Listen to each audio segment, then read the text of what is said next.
God பத்தி பேசும்போது தூக்கம் வருது நமக்கு இல்லையா? ஆனா ஒன்றுமே தெரியாதவர்கள் வந்து நின்றுட்டு இருக்காங்க. பேதுரு அங்க போய் தேவனை குறித்து சாட்சி பகிர்ந்தாராம். அதாவது சுவிசேஷம் பேசினான். பேசிட்டே இருந்தாராம்.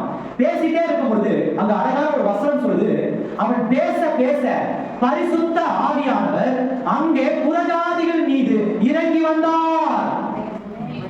அந்த புறஜாதிகள் மீது இறங்கி வந்ததுனால அங்க இருந்தவர்கள் அநேகர் என்ன தெரியுமா பேசுறாங்க?